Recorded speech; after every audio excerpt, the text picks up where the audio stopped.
Otep, Diaspora Connectée. Petite vidéo rapide, comme d'habitude, sans introduction, sans plan. Tu t'abonnes pas, frère.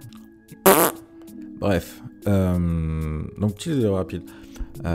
J'ai commenté récemment sous une vidéo qui parlait d'investissement au pays dans l'agriculture. J'ai laissé un petit commentaire en disant que c'était très bien, mais que c'était quand même mieux d'être sur place. Parce que oui, il faut rappeler que la vidéo disait qu'on pouvait investir dans l'agriculture à distance, que c'était faisable, etc. Très bien, moi j'ai juste répondu, oui c'est faisable, mais quand même, c'est mieux d'être sur place. Et là, qu'est-ce que j'ai pas eu? Ouais, mais une diaspora connectée, comme d'habitude, c'est un jaloux, c'est un aigri, c'est un sorcier, il veut pas que les gens les avancent, il est toujours là à critiquer, la polémique. J'ai juste dit que c'était mieux d'être sur place. D'ailleurs, la plupart des personnes qui ont déjà réalisé ce genre d'investissement te disent oui, à distance, c'est possible, mais c'est mieux d'être sur place. C'est la seule chose que j'ai dit, c'est que c'est mieux d'être sur place. On parle d'un business solide, on parle d'agriculture, on parle d'élevage, on parle, voilà, c'est quand même c'est des êtres vivants, tu vois. donc certes, tu mets des humains sur place pour gérer, etc. Mais ça traduit déjà d'une certaine incompétence de certains. Ou bien, non, je dirais pas incompétence, pardon. On va encore dire que d'une certaine ignorance. Parce qu'il faut vraiment ne jamais avoir investi à distance pour dire ce genre de choses et pour être aussi radical en disant ah, si tu dis que c'est pas possible, enfin si tu dis que c'est compliqué, ça veut dire que tu es contre. Non, attention, faut pas se méprendre. Je suis pas contre.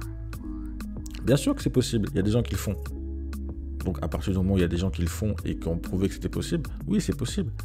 Mais le fait qu'il y ait des gens qui le fassent montre juste que c'est faisable. Ça ne veut pas dire que c'est facile et ça ne veut pas dire que c'est la solution à privilégier. Si à choisir, tu peux demander à ces personnes-là, à choisir, ils te diront que c'est toujours mieux d'être sur place. Et puis tu remarqueras aussi que beaucoup de gens qui font la promotion de l'investissement à distance, tu les revois quelque part se montrer en train de se filmer, en train d'être sur place. Parce que in fine, il faut être sur place. C'est hyper important. Et j'oppose pas, même si moi ma spécialité c'est plutôt les investissements virtuels, contrairement à ce qui est marqué dans le titre, j'oppose pas ces deux types d'investissements, ces deux types de sources de revenus. Je dis juste que c'est complémentaire.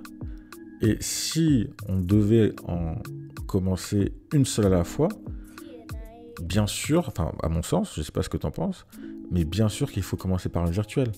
Le virtuel ne te demande qu'une connexion Internet et un ordinateur.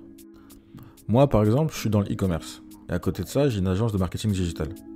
Mais quand je vois qu'un site e-commerce me rapporte autant qu'un poulailler, quand tu sais qu'une mission de freelancing peut te rapporter autant qu'une récolte de tomates, et par quoi tu commences? Forcément. Enfin, pour moi, ça me paraît logique. Après, par la suite, rien ne t'empêche. D'ailleurs, c'est ce que j'ai fait. Rien ne t'empêche, dans un second temps, dans un troisième temps, de te servir de tes premiers revenus générés par tes revenus sur Internet pour pouvoir investir dans le solide. Mais démarrer fleur au fusil en disant voilà, moi, j'ai encore rien fait. Je suis totalement novice. Mais le premier investissement que je vais faire, c'est investir dans une bande de, je sais pas moi, de 2000 poulets. Alors que j'ai pas de terrain, j'ai pas de ferme, j'ai pas d'employé. Mais oui, mais t'inquiète pas, vu que j'ai vu des techniques qui montrent que je pourrais trouver quelqu'un de confiance. Oh, non, c'est pas comme ça. On prend pas les choses à l'envers. Commence déjà par un business que tu pourras gérer toi, à distance, sans problématique de temps, etc. Gère ça.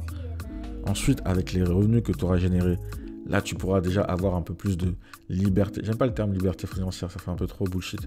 Mais tu auras déjà un peu plus de capacité de financement et tu auras déjà une meilleure liberté, on va dire, géographique. C'est plus facile de voyager quand tu es freelance et que tu disposes de ton temps. C'est plus facile également de voyager, d'aller voir tes investissements sur place quand tu génères des revenus suffisants. Parce que oui, le web marketing et le e-commerce, c'est très rentable. Voilà, prenons les choses dans le bon ordre, pas à pas, Et comme je dis, oui, moi, ma spécialité, c'est plutôt le business virtuel, mais je ne suis pas opposé, à ceux qui veulent investir dans le solide. Au contraire, je dis juste qu'il faut commencer par le virtuel. La plupart d'entre vous, vous vivez en Europe, vous n'allez pas, en vivant en Europe, commencer par, alors, je vais acheter une ferme à distance, je vais acheter des poulets à distance, et puis je vais former des gens à distance, et puis je vais imposer des process pour contrôler à distance. Non. Je dis pas que c'est pas possible. Bien sûr, c'est possible. Il y a des gens qui l'ont fait. Mais c'est pas par là qu'on commence. C'est pas le plus simple pour commencer. Le plus simple pour commencer, c'est que tu te crées ton activité pour te dégager du temps et de l'argent. Ce temps et cet argent, tu vas l'utiliser à ton investissement sur place. C'est-à-dire, tu vas te servir de ce temps pour t'y rendre plus souvent, et tu vas te servir de cet argent pour investir plus massivement. Et c'est comme ça qu'on fait les choses. Mais c'est pas toi, avec ton CDD, avec ton CDI à 35 heures par semaine, qui va trouver le temps d'investir à distance. Dans une ferme en plus. Il y a rien de plus... Les gens ne se rendent pas compte, il n'y a rien de plus fragile qu'un poulet. Idem pour l'agriculture. Ça se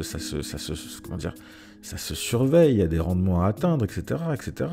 Si tu n'es pas sur place, ou si tu n'as pas quelqu'un de confiance sur place, c'est pas possible. Et quand je dis quelqu'un de confiance, attention, parce qu'il y a confiance et compétent. Tu peux avoir quelqu'un de confiant, mais qui n'est pas compétent. Moi, j'aurais plutôt tendance à me tourner vers des structures officielles, des vraies entreprises dont c'est le boulot, qui sont payées au rendement, qui sont payées à l'efficacité pour gérer ce genre de trucs, mais pas à la famille, Non, faut faire les choses sérieusement.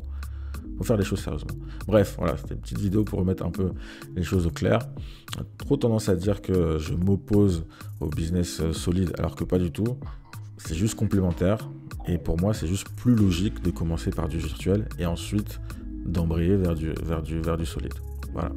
Donc voilà, je sais pas ce que tu en penses. Tu me laisses juste ton petit commentaire dans la vidéo, histoire qu'on débatte. Tu sais que j'aime bien les petits débats. Et on se retrouve plus tard. Allez, peace.